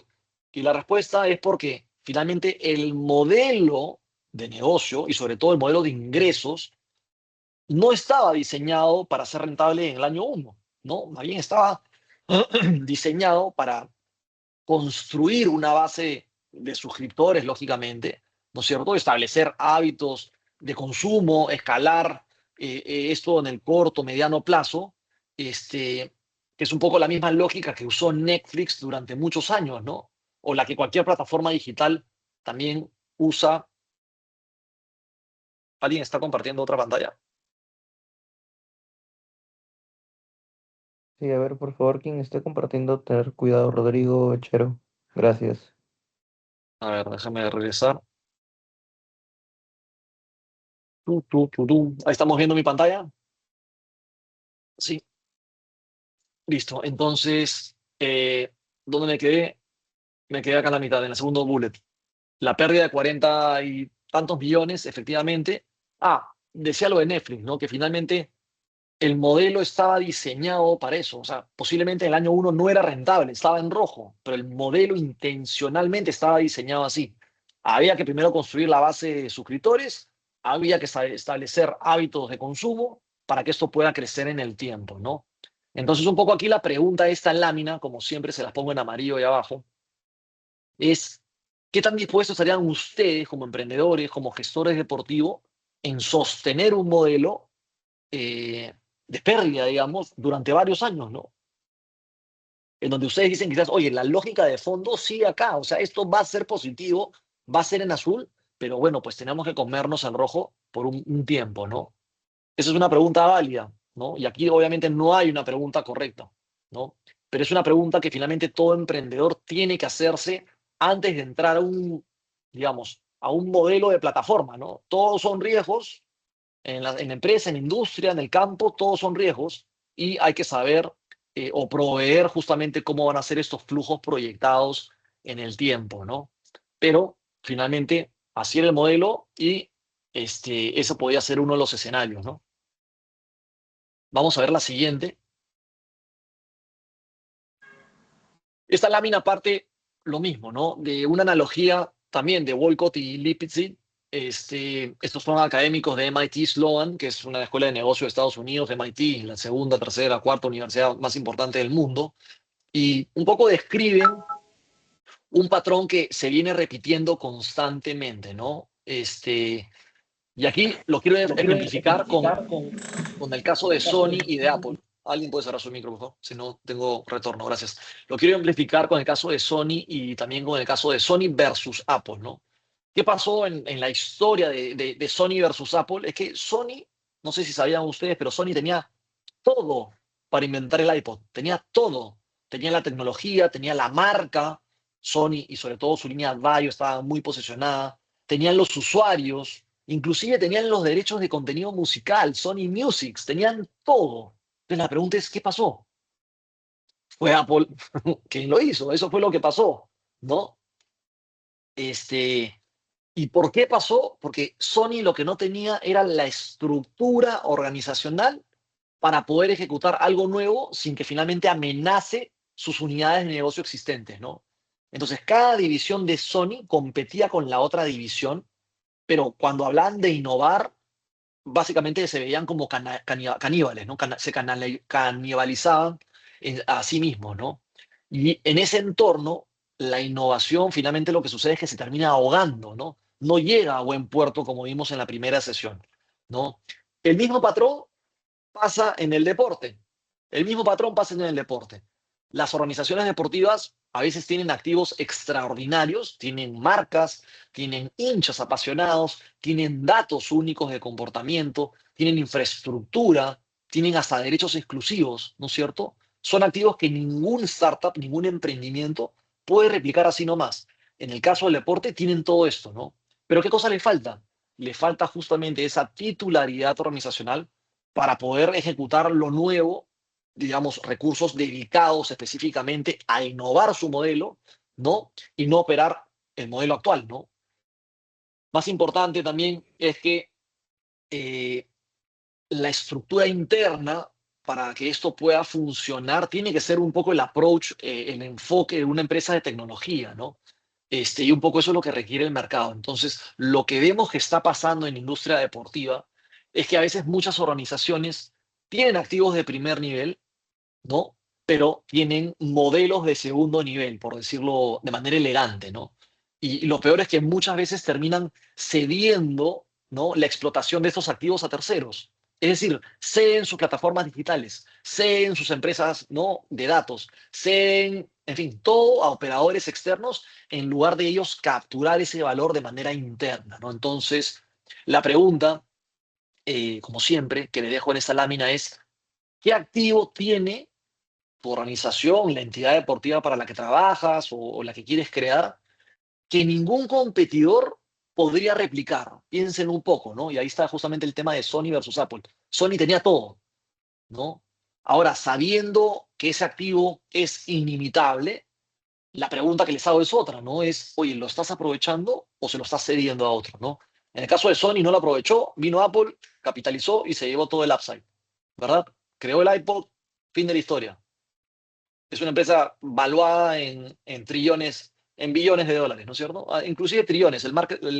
La capitalización de mercado está en 1.3 trillones, creo. Entonces, en fin, ¿qué activo tienes tú que ningún competidor puede replicar? ¿Lo estás aprovechando o lo estás cediendo a otro, no?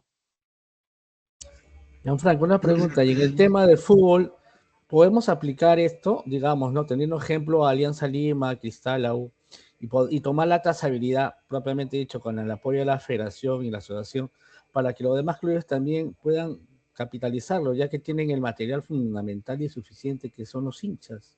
Al mismo tiempo, las marcas, como te das cuenta, es una canibalización que se está dando a nivel global, desean invertir. Y ahora más que nunca que el Perú es la cerecita en Sudamérica, teniendo en cuenta que tenemos a países vecinos como Argentina y Brasil, que date por hecho que es fuertísimo en este tipo de deporte, ¿no? En todo deporte.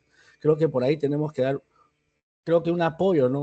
Una ayuda a estos clubes, digamos, de Lima de provincia para que de una u otra manera podamos surgir, ¿no? Porque cuando ganan uno, ganan todos, porque como tú te das cuenta, es una asociación que tienen o una federación, y cuando hay mayor rentabilidad, hay mayor ganancia. Y si hay una cuestión de flujo de hinchas, definitivamente todos salen ganando, ya sea el marketing, el comercial, deportivo, y al mismo tiempo el mismo club, ¿no? Y eso se refleja también en la salsa de las sentadas, ¿no? Sí, si la pregunta es, ¿podemos aprovecharlos? Deben aprovecharlo, ¿no? Justamente. Y eso vamos a ver en los ejemplos que Muy bien, siguen. Gracias, gracias. gracias por el aporte. Seguimos en el tema de estrategias de monetización, ¿no? Y justamente hablar de monetización me permite hablar de patrocinio, otro tema fascinante que me encanta, me dedico a esto también y demás, ¿no? Entonces he sabido que el patrocinio deportivo es una de las fuentes de ingreso más importantes de cualquier organización deportiva, ¿no? Y tiene una historia que vale la pena conocer porque finalmente explica cómo hemos llegado hasta el modelo actual, ¿no? El primer patrocinio deportivo, se pongo acá, el primer patrocinio deportivo, documentado, ojo, documentado, porque finalmente podemos hablar del fenómeno del patrocinio y remontarnos hasta la era de los romanos o de los griegos, pero el primer patrocinio deportivo documentado ocurrió en 1861, en donde una empresa de catering de alimentos llamada Spears and Pons, que está acá el nombre, financia la primera gira de cricket en Australia de Inglaterra, ¿ok? La selección británica se iba de tour a Australia y ellos lo financian.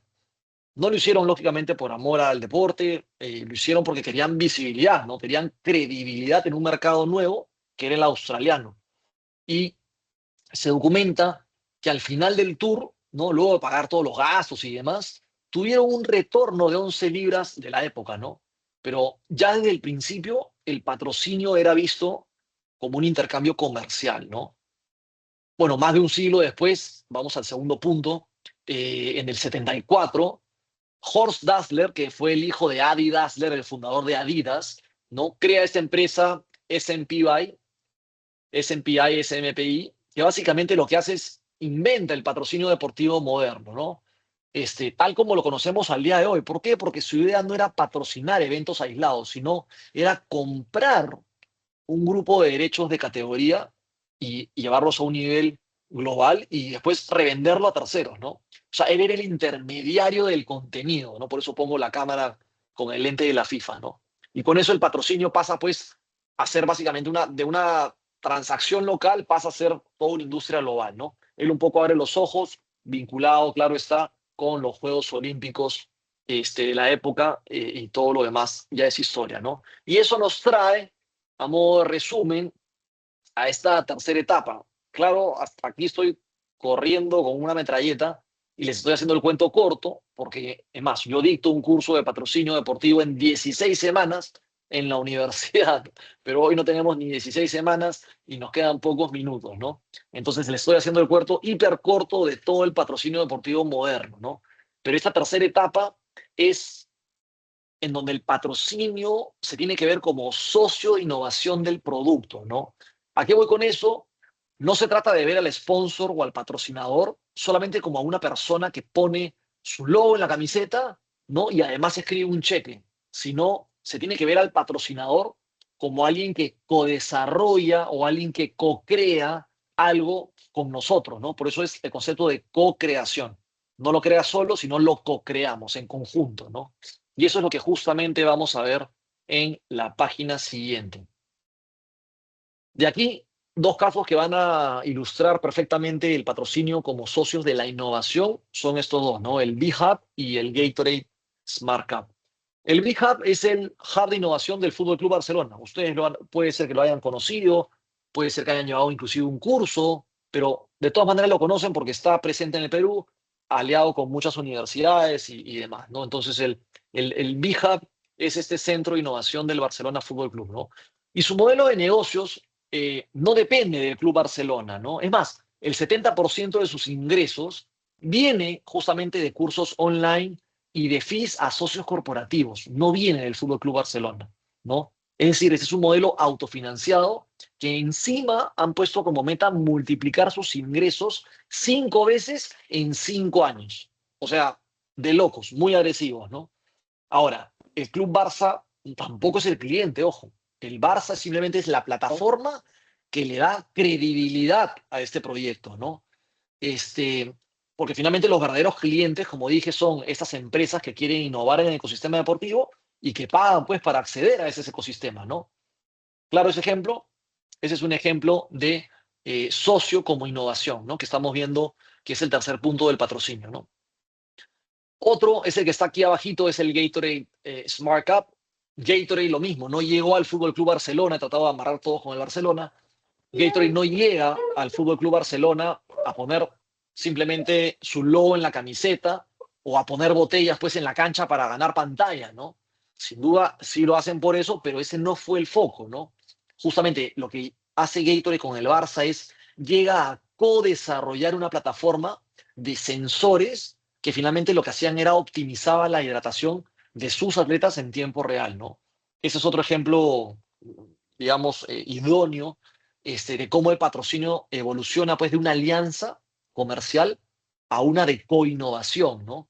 Y por ahí, de todas maneras, viene el patrocinio del futuro, ¿no? El futuro de patrocinio va por esta línea de todas maneras, como estos dos ejemplos que les acabo de mostrar, ¿no? Entonces, yo creo que una lección clave también de esto es que un sponsor no tiene que ser una sola fuente de ingreso y menos ser una fuente de ingreso pasiva, ¿no? Más bien debe ser un socio con el cual tú construyes algo en conjunto, ¿no? Entonces hay que verlo como una pieza clave, pues, que puede siempre también aportar tecnología, el sponsor te puede aportar datos, te puede aportar distribución, te puede aportar capacidad de investigación y desarrollo también, ¿no? El I+D. Entonces, así es como hay que ver al sponsor, una alianza, ¿no? Por eso que hoy en día en los patrocinios se habla de matrimonios, ¿no? Pero bueno, cuando empiecen a diseñar sus propios modelos de negocio, que finalmente es el gran tema que hemos visto el día de hoy, piensen también en sus patrocinadores, ¿no? Y no solamente como una fuente de efectivo, sino como socios estratégicos.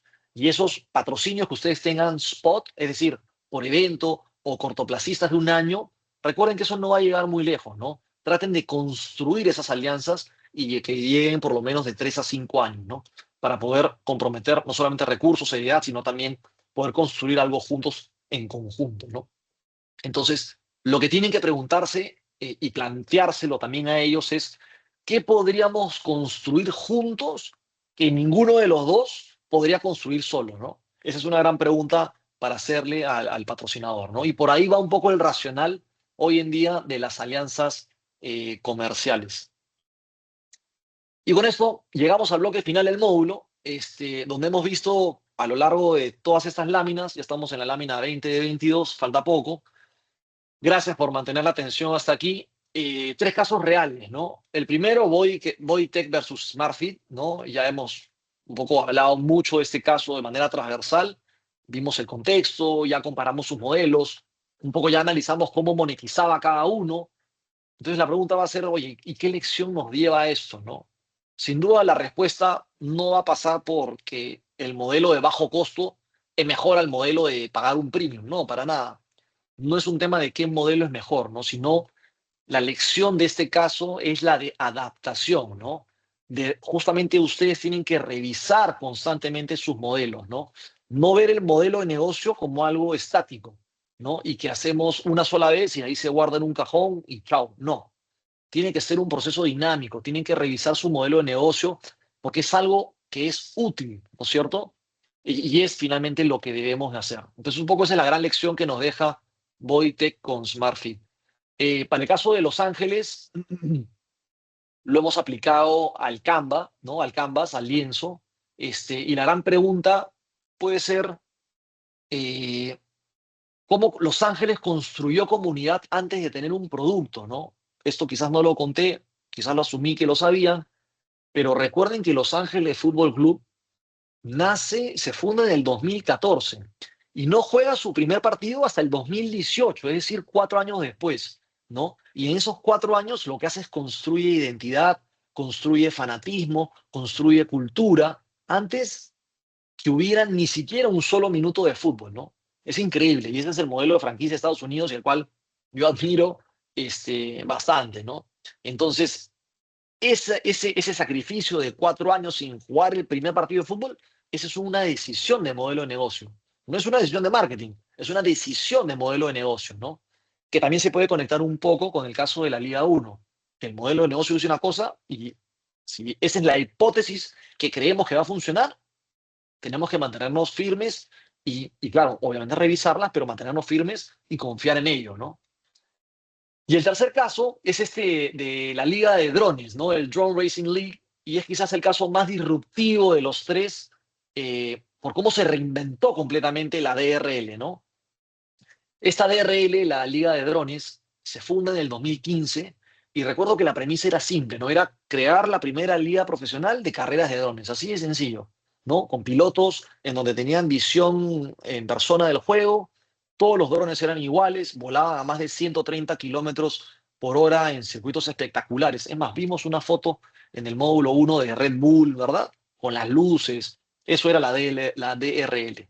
Y aquí la primera temporada de la DRL, primero que se transmite por ESPN y llega a 75 países. O sea, fue un éxito, podríamos decir. Hasta aquí parecía pues la historia de una liga deportiva nueva que estaba en crecimiento, ¿no? Pero después viene lo diferente. Y es que desde el principio el fundador insistía en algo que resultaba extraño para una empresa que organizaba eventos, ¿no? Y es que él quería que la DRL sea una empresa de tecnología, ¿no? Un poco lo que le está pasando a Len con el tema de las fotos que mostré en la sesión anterior, que está abandonando el tema de las fotos, pero desarrolló una inteligencia artificial que la puede llevar a otro lado, ¿no? Lo mismo pasa con la DRL. Él quería pasar ese enfoque de organizador de eventos a desarrollar justamente tecnología. ¿Por qué? Porque ellos construyeron toda una flota de drones totalmente idénticos, in-house, en casa, desarrollaron un sistema de radio propio, por ejemplo, para que los drones puedan volar entre paredes de concreto, en donde la latencia, la conectividad era casi cero, o sea, perfecta, ¿no? Inclusive crearon simuladores de drones, ¿no? Y ese simulador era perfecto y, ojo, no era un producto secundario, sino más bien era estratégico porque ayudaba a identificar talento a nivel global, ¿no? Los mejores en el simulador ganaban contratos profesionales reales en la liga, ¿no? Y la liga encima generaba ingresos por datos propios, por datos de los usuarios, en fin, todo iba bien, ¿no? Pero la liga llegó al punto de desarrollar justamente una estrategia multimedia, ¿no? Desarrollar contenido, captar patrocinios, generar tecnología, ¿no? Para finalmente escalar su modelo. ¿Qué pasó después? Bueno, la tecnología que desarrollan para hacer estas carreras terminó siendo aplicada a algo mucho más grande, ¿no? Para llegar donde llegaron, tuvieron primero que inventar cosas que tuvieron que patentar, porque era tecnología nueva, ¿no? Y aquí estamos hablando, como dije, drones que volaban entre 130 y 160 kilómetros por hora, ¿no? Transmitían señales en simultáneo, atravesaban paredes de concreto, la latencia cero, etcétera, etcétera. Esa tecnología lo que hizo fue que atrajo la atención. Cerramos el micro, por favor. Esa tecnología lo que hizo fue que atrajo la atención del ejército y de la Fuerza Aérea de los Estados Unidos, ¿no? Y en el 2024 la DRL fue comprada por 250 millones de dólares, ¿no? Entonces, ¿qué pasó? La liga evitó el patrón que vimos hace un momento, que es de tener tus activos, de tener tus activos para... Silencio, por favor. Y tener cuidado con el micrófono, por favor. Sí, sí, sí, ya estoy terminando, porque si no también me desconcentran y aunque no crean, me pierdo. ¿Dónde estaba? Es comprada por 250 millones. Como decía, ellos evitan este patrón que es tener activos, ¿no es cierto?, para innovar, pero no tener la estructura para ejecutarlo. Entonces, las organizaciones deportivas tienen a veces activos únicos, como dijimos, marca, audiencia, infraestructura, pero no tienen la estructura interna para convertir esos activos en tecnología nueva o en nuevas fuentes de valor, ¿no? La FIFA, por ejemplo, tiene datos de millones de fanáticos a nivel mundial, pero la FIFA hoy en día no los monetiza. Las ligas tienen estadios llenos, ¿no? ¿Y qué hacen? Ceden sus derechos a plataformas digitales, ¿no? A plataformas externas. Entonces, un poco aquí la DRL hizo totalmente lo opuesto. Justamente no ceder, ¿no? Entonces, en lugar de darle esa tecnología de drones a terceros, la desarrolló internamente, la patentó, ¿no? Y eso se convirtió pues, en un activo muy valioso, más que los eventos en sí. Entonces pudo pasar una empresa de eventos a una empresa de tecnología, ¿no? Entonces, repito, la pregunta que ya les hice un poco antes, ¿no? Y va a sonar redundante, pero es para que entre, ¿no? Eso es como una tortura china, a cuentagota, ¿no? Y es, ¿Qué estás construyendo tú hoy en día que pueda ser difícil de replicar, ¿no? Un evento que cualquiera pueda copiar, estás creando una tecnología, estás construyendo una comunidad, ¿no? O un dato que solo tú tienes, ¿no? ¿Qué es eso que te hace diferente? Y esa es la carnecita de la propuesta de valor. ¿Qué tenemos que nos hace diferente en el mercado? ¿No? Nuestro servicio, nuestra oferta, ¿qué hace o qué tiene de diferente versus la competencia? Y eso es algo que siempre tenemos que explorar. Y con esto termino. Le dejo una última herramienta conceptual que finalmente lo que hace es identifica tres tipos de valor de un modelo de negocio, ¿no? Y justamente lo que un modelo de negocio puede generar. El valor económico, que ya lo hemos visto, es el más obvio, ingresos, monetización, ¿no es cierto? Rentabilidad, o sea, es el modelo de negocio en sí mismo, pues, ¿no? Que no gane plata, se va a dedicar a la filantropía. Pero repito, no podemos olvidar, perdón, el valor competitivo, ¿no? Y es que tiene que ver con ganar, ¿no es cierto? Usar los ingresos para invertir en talento, para invertir en infraestructura, en tecnología, que permitan rendir mejor en la cancha, ¿no? En el deporte, lógicamente, el valor económico y el valor competitivo están muy ligados, ¿no? Como dije antes, los mejores clubes del mundo son también los más rentables y viceversa, ¿no? Entonces, no son aislados.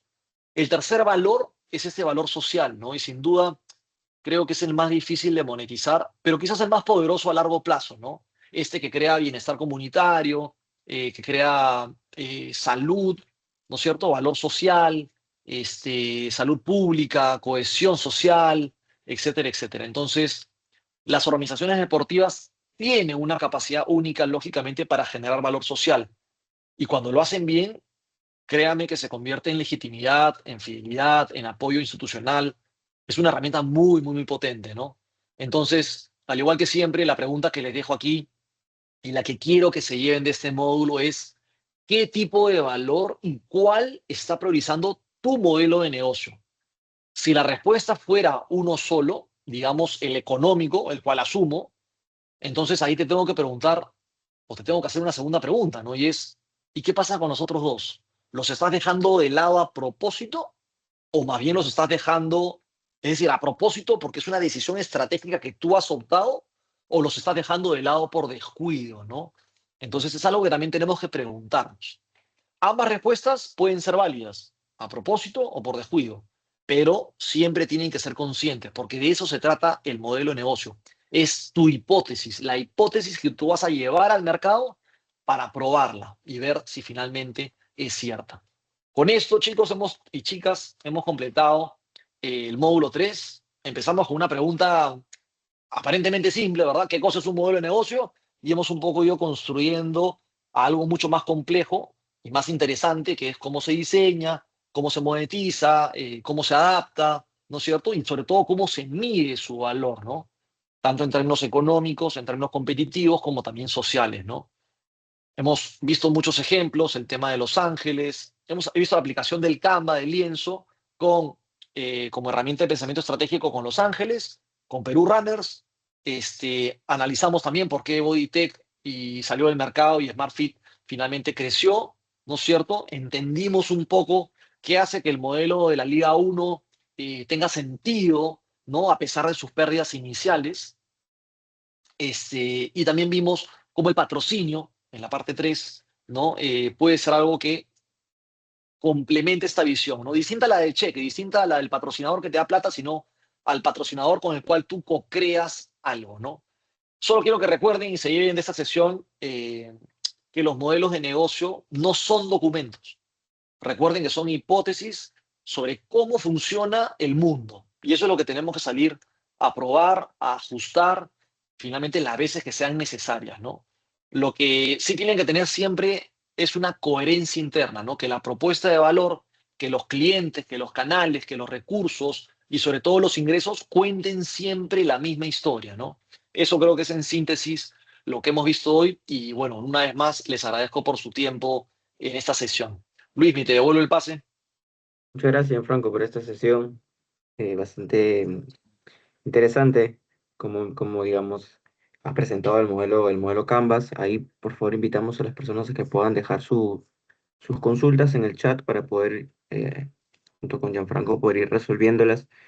Bueno, Gianfranco, mientras van resolviendo, mientras van dejando, diré, sus preguntas, yo te quiero hacer un comentario que muchas veces, cuando también he tenido la posibilidad de hablar de esos temas en otros espacios, he recibido, ¿no? Muchas veces se piensa de que este tipo de herramientas de gestión son exclusivas para emprendimientos o negocios grandes, pero esto se aplica para todos, ¿no? O sea, desde un negocio una idea, digamos que para ti puede ser pequeña como para una idea que puede ser muy grande, ¿no? Sí, efectivamente. Eso, o sea, el emprendimiento, como vimos en la primera sesión, no solamente hablaba de aquella persona que renuncia a trabajar a alguien o a trabajar por algo, ¿no? Porque recuerden que también los emprendimientos teníamos el intraemprendedor, el que ya está en una organización deportiva establecida, como también teníamos al emprendedor social deportivo. Entonces, esto aplica para todo, ¿no? No solamente para cosas nuevas, sino cosas que hacemos quizás en nuestra empresa o en nuestro centro de labores hoy en día y que nos permite crear, llegar a algo de manera radical o incremental, pero que finalmente agregue valor. Entonces, el modelo de negocios no es solamente para emprendimientos, no es solamente para startups, perdón, me quedo con el modelo del café. No solamente para startups, sino es aplicable a todo, al día a día. Si hoy en día son ustedes funcionarios municipales, se puede aplicar el lienzo. Si hoy en día son ustedes, trabajan en una empresa privada, pueden aplicar el lienzo. Si quieren lanzar un nuevo producto, pueden aplicar el lienzo. Entonces, es una herramienta muy versátil que debe ser aplicada para todo, ¿no? Gianfranco, ¿te puedo hacer una consulta con mi experiencia? ¿Consulta o comentario? Puede hacer Comentario ambas, más o menos. pero. Ya, Ya, comentario. porque si ya hace rato Ya, me está haciendo consultas y no da la pregunta. no, discúlpame que estoy por el trabajo. Ya, mira, en cuestión de materia deportiva, nosotros los adultos pagamos gimnasio, mandamos a nuestros hijos a las academias, escuelas deportivas, todo. Pero en nuestras cuestiones de valores, espectacular, me gustó muy bien. El valor social es fundamental, pero también tenemos que ver el valor alimenticio. Y yo creo que una propuesta sería que el IPD, los gobiernos regionales y el gobierno en sí apostase con las empresas privadas para cambiar, propiamente dicho, en las escuelas o en los clubes o en campeonatos, en el valor alimenticio. Yo he ido a campeonatos de clubes grandes y me da mucha pena ver a los niños deportistas, futuros deportistas, comer comida chatarra. Me da una gran pena. Y lo peor de todo es que nosotros como escuela, porque tengo una escuela, incentivamos a que las niñas y niños se alimenten de una manera correcta, ¿no? Con frutas, verduras y agua. Y en el gigante no, con agua. Pero cuando se van a los campeonatos, bueno, también en la cultura alimenticia, veo que comen chatarra, gaseosa, cosas que definitivamente perjudican la alimentación. Yo creo que ahí nosotros deberíamos impartir ese apoyo, ¿no? Juntar, hacer la trazabilidad propiamente dicho, para ya en estos espectáculos o campeonatos, ya darle a los niños desde los 7, 8 años a una alimentación correcta. Nosotros tenemos el proyecto de Naciones Unidas de 2030 que definitivamente tenemos que erradicar este tipo de situaciones, base al deporte. Y yo creo que ahí tenemos empresas peruanas como los Añaños, que podemos donarnos, nos puede donar aguas, botellas de agua, y hay muchas empresas que pueden donar para poder incentivar, ¿no? Para poder apoyar. Y el Minagri también con la cuestión de compras con las frutas, todo eso, y darle una capacidad al cambio no radical, pero gradual de una alimentación más efectiva para nuestros futuros deportistas, ¿no? Porque para mí, Perfecto. yo como te veo, Ahí, como observo y como te digo, me da mucha pena que yo incentive, que nosotros digamos con nuestros profesores, y cuando van a los campeonatos se ve otra realidad. Muchísimas gracias. gracias. Vamos a preguntas, porfa. Sobre eso no tengo nada que responder porque no hay una pregunta, pero vamos a preguntas vinculadas al módulo visto, quizás, a temas de emprendimiento. Sé que hay mucho siempre por hablar, pero yo hago más por respeto a las más de 200, 300 personas que están conectadas. Luis, si quieres tú modera, igual Sí, ahí vamos. hay varias manos levantadas. Gracias, Paul, por el comentario. Lo que Sí, es valiosísimo lo que indicas y es una oportunidad, ¿no? Una oportunidad para que los más de 200 conectados también lo podamos ver como que hay una falencia por ahí y que nosotros lo podremos convertir más adelante en algún emprendimiento, en algún negocio, ¿no? A ver, vamos ahí con nuestro compañero Marc Cosío. ¿Cómo están? Muy buenas noches, colegas. Tengan todas muy buenas noches. No sé si se me logra escuchar bien, por favor. Se Sí, escucha, sí, sí se perfecto. escucha. Perfecto, ¿qué tal? Muy buenas noches. Franco, muchas gracias por la exposición. Bueno, yo tengo la